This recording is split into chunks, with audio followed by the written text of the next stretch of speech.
Bonjour à tous et bienvenue sur ma chaîne YouTube. Pour cette vidéo, on va voir un petit résumé sur le diabète de type 1. Donc, pour explorer le métabolisme glucidique, il nous faut un dosage du glucose dans le sang, ce qu'on appelle la glycémie, soit à jeun, soit après une charge orale du glucose. Alors, comme on le sait, chez un sujet normal, la glycémie à jeun doit être inférieure à 1,10 g par litre. En cas d'SGPO, elle doit être inférieure à 1,40. On parle d'une intolérance au glucose si la glycémie elle est supérieure à 1,10 et inférieure à 1,26. Ça, lorsque le patient est à jeun. Et après l'HGPO, elle est entre 1,40 et 2 g par litre. Et on fait un diagnostic du diabète lorsque la glycémie à jeun, elle dépasse les 1,26 g par litre et supérieure à 2 g en cas d'HGPO. Et bien sûr, pour porter un diagnostic définitif du diabète, les tests doivent être répétés à 2 reprises à 6 mois d'intervalle. Pour la classification du diabète, alors il est classé en plusieurs types. On a le diabète de type 1, c'est le diabète insulinodépendant. Le diabète de type 2, c'est diabète non insulinodépendant. On peut avoir aussi un diabète gestationnel qui touche la femme enceinte, ou bien un diabète secondaire, soit un défaut génétique de la fonction des cellules bêta de Langerhans, dû à des mutations chromosomiques ou bien mutations au niveau de l'ADN mitochondrial. Secondaire à des défauts génétiques de l'action de l'insuline ou bien dû à une maladie pancréatique, soit en cas de pancréatectomie, pancréatite chronique, hémochromatose, cancer, mucoviscidose, soit un diabète secondaire à une maladie endocrinienne comme l'acromégalie, maladie de Cushing, ou bien dû à certains traitements comme les corticoïdes, les thiazidiques, ou bien à des virus comme le cytomégalovirus et virus de la rubiole. Ici, on veut comparer entre les deux types de diabète, le type 1 et le type 2. Déjà, le diabète type 2, il est plus fréquent que le diabète type 1 et qui touche les sujets adultes supérieurs à 40 ans, alors que le diabète type 1, il touche les sujets jeunes inférieurs à 20 ans dû à la présence des auto-anticorps. Par contre, le diabète type 2 est déclenché en présence des facteurs de risque comme l'obésité androïde et qui est caractérisée par une insulinosécrétion et insulinorésistance. Alors, pour l'évolution vers l'acidocystose, elle est plus fréquente en cas de diabète type 1, mais le coma hyperosmolaire, on le retrouve beaucoup plus en cas de diabète de type 2. Pour ce qui concerne les complications chroniques, elle est de type microangiopathie en cas de diabète type 1 et macroangiopathie en cas de diabète type 2. Lorsqu'on parle de macroangiopathie, c'est-à-dire il y a formation de la plaque d'athérome au niveau des gros vaisseaux. Alors si les vaisseaux qui sont touchés sont les vaisseaux cardiaques, donc on va avoir de l'angine de poitrine et l'infarctus du myocarde. Elle peut aussi toucher les membres inférieurs. Et si elle touche les vaisseaux cérébraux, on va avoir un accident vasculaire cérébral. Par contre, les complications de type microangiopathie est caractérisée par une atteinte des membranes basales des vaisseaux et des capillaires qui sont épicés par les protéines glyquées. Donc, ils jouent un rôle aggravant de l'HTA et l'agrégation plaquettaire. Si on a une atteinte au niveau rénal, donc on aura une glomérulonéphrite, une protéinurie macroscopique, des infections urinaires, de l'HTA et même une insuffisance rénale. Par contre, l'atteinte oculaire, on aura une rétinopathie diabétique, diminution de la vision voire une cécité, glaucome chronique et une myopie. Et même, on peut avoir une neuropathie, c'est-à-dire une dégénérescence axonale, démyélinisation et une polynévrite. Et parmi aussi les complications dégénératives du diabète, c'est les infections. Le diabète de type 1, il est déclenché par les auto-anticorps qui vont attaquer les cellules bêta des cellules de Langerhans du pancréas. Et si la destruction elle est supérieure à 80%, on va avoir une carence insulinique qui est symptomatique. Par conséquent, on aura une hyperglycémie. Pourquoi? Parce qu'il y a une diminution de l'utilisation périphérique du glucose. Si le glucose ne rentre pas dans la cellule, donc on aura hyperglycémie et une glucosurie, c'est-à-dire la présence du glucose dans les urines.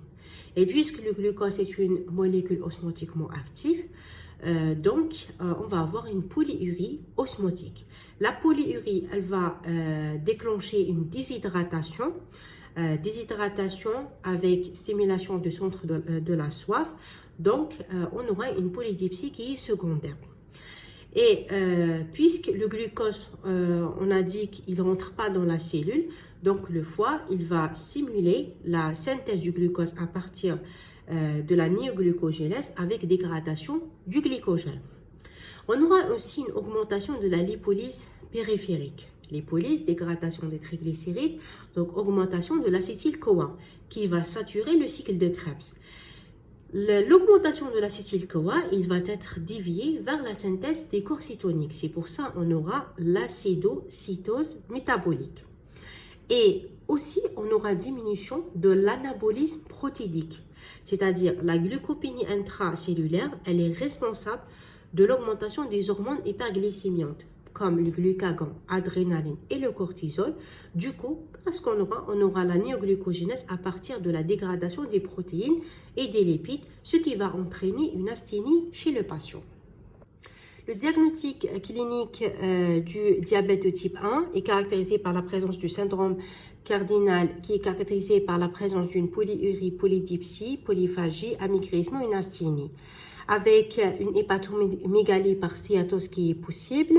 Et bien sûr, le diabète type 1, comme on l'avait dit, il touche l'enfant et le jeune adulte avec une survenue qui est brutale.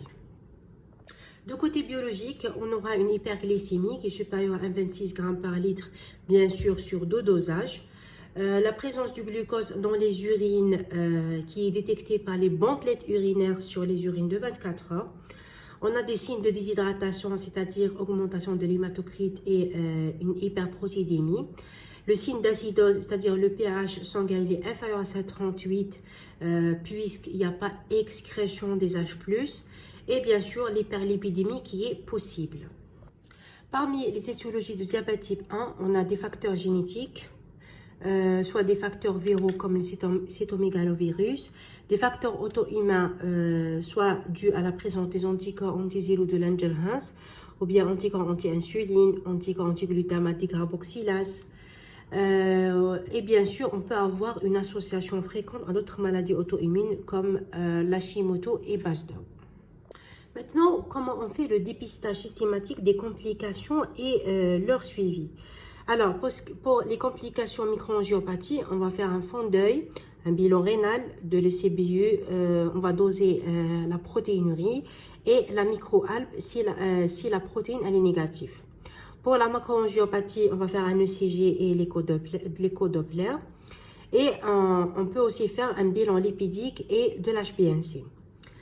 On doit rechercher aussi systématiquement un facteur déclenchant qui peut être soit dû à une infection bactérienne, virale, mycosique, maladie sous-jacente, ou bien dû à un médicament hyperglycémien comme les corticoïdes, les contraceptifs oraux, les thiazidiques, ou bien dû à une intervention chirurgicale, traumatisme physique, un stress psychologique, ou bien la grossesse.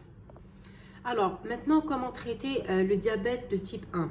D'abord, il faut faire un régime diététique normocalorique équilibré, éviter l'alcool et le tabac, et les sucres rapides et bien sûr privilégier les acides gras polyinsaturés, faire un exercice physique en moins 30 minutes de marche par jour.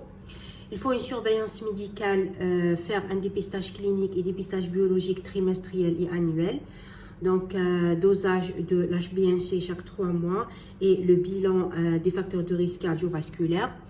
Il faut aussi une éducation, c'est-à-dire le patient doit faire un autocontrôle glycémique avant chaque injection, rechercher des corps cétoniques à bandelette urinaire quand la glycémie elle dépasse les 2 grammes par litre, savoir les techniques d'injection avec variation des sites d'injection. Il faut aussi savoir adapter les doses en cas de cytose, hypoglycémie et l'hyperglycémie. Donc, il faut modifier la dose par 2 unités. Si c'était dans le sens d'hyperglycémie, il faut attendre au moins 48 heures pour confirmer. Dans le sens hypoglycémie, il faut changer dès le lendemain. Et bien sûr, la glycémie capillaire teste toujours la dernière injection d'insuline. Maintenant, quelle est la conduite à tenir en cas d'activité physique? Donc, si exercice prévu. Donc, il y a un risque d'hypoglycémie pendant ou après l'effort. Donc, qu'est-ce qu'il faut faire? Il faut emporter des sucres et des biscuits, faire l'insuline le jour de l'exercice, mais à dose diminuée. Augmenter les glucides avant et après l'effort, à plus des collations supplémentaires au cours de l'exercice. Maintenant, en cas d'hypoglycémie, donc il faut manger 3 morceaux de sucre, environ 15 grammes de sucre ou 15 centilitres de boisson sucrée, puis relais par des sucres lents, par exemple 40 grammes de pain. Si le patient il est inconscient, bien sûr, il faut injecter du glucagon 1 mg par IV. Et bien sûr, il faut avoir un soutien psychologique et le patient doit avoir la carte du diabétique. Il existe différents types d'insuline. On a l'insuline ultra rapide, l'insuline rapide, intermédiaire et lente. Et bien sûr, on peut avoir un mélange d'insuline rapide et semi-lente est possible dans le même stylo ou la même seringue.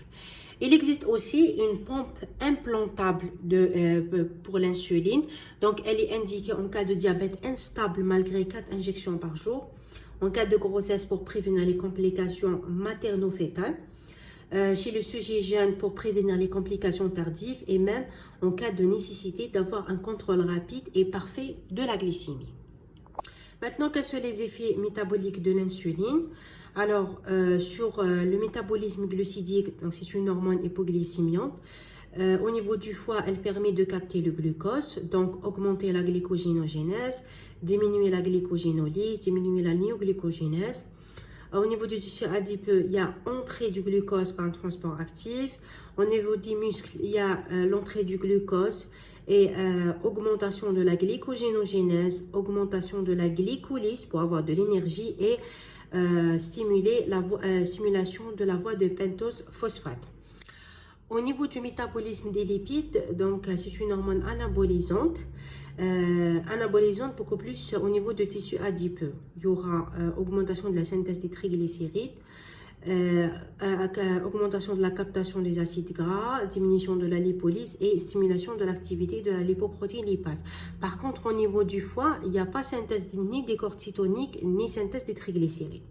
Sur le métabolisme des protéines, c'est une hormone anabolisante, c'est-à-dire il y a synthèse des protéines avec captation des acides aminés et l'insuline joue un rôle dans l'entrée du potassium dans la cellule.